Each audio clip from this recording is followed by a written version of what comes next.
Hi అండి, welcome back to our YouTube channel CSK. ఈరోజు నేను టిఫిన్లోకి పాస్తా ఎలా చేయాలో చెప్తున్నానండి. పాస్తా అంటే తెలుసు కదా, స్ప్రింగ్స్ లాగా ఉంటుంది, గొట్టాల్లాగా ఉంటుంది. ఈరోజు స్ప్రింగ్స్ లాగా ఉండేది పాస్తా ఎలా చేయాలో చెప్తున్నానండి.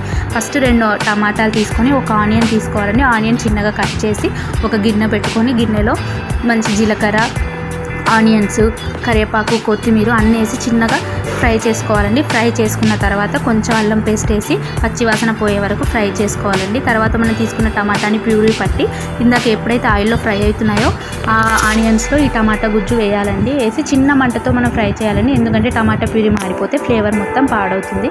ఫ్లేవర్ పాడవద్దంటే మొత్తం ఈ ప్రాసెస్ మొత్తం చిన్న మంటలోనే పెట్టి చేయాలండి. నెక్స్ట్ ఏంటంటే మనకి బయట వైట్ సాస్ పాస్తా, మయోనీస్ వేసి పాస్తా దొరుకుతుంది కదండి, అది ఏం బాగోదండి. ఈ పాస్తా టేస్ట్లో అది అస్సలు బాగోదు.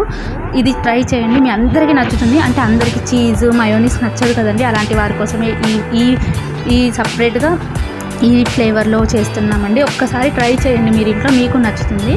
తర్వాత ఇది కొంచెం ఆయిల్ పైకి తేలిన తర్వాత 1 స్పూన్ కారం వేయాలండి.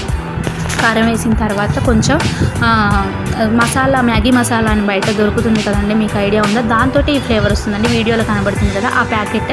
ఆ మ్యాగీ మసాలా వేయకపోతే ఇది చేసినా మనకి కావాల్సిన ఫ్లేవర్ అయితే రాదు. ఇది స్కిప్ చేస్తే మాత్రం మనకి నేను చెప్పిన టేస్ట్ అయితే రాదండి. ఈ మ్యాగీ మసాలాతోటి ఈ ఎంటైర్ ప్రాసెస్ మొత్తం ఈ మసాలా మీద ఆధారపడి ఉంటుంది. చాలా బాగుంటుందండి. ఈ మసాలా వేసి కొంచెం ధనియాల పొడి వేసి చిన్న మంటతో ఆయిల్లో ఫ్రై చేస్తే సరిపోతుందండి.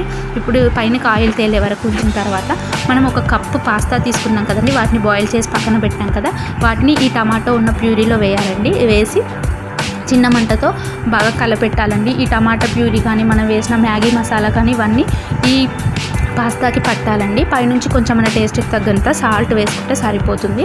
నెక్స్ట్ వీటన్నిటిని బాగా ఫ్రై చేయాలండి. ఫ్రై అంటే చిన్నగా మనం ఉంటుంది కదండి అట్ల కాడ, దాంతో చిన్నగా కలుపుకుంటే సరిపోతుందండి. లేదంటే తొందరగా మాడిపోతుంది.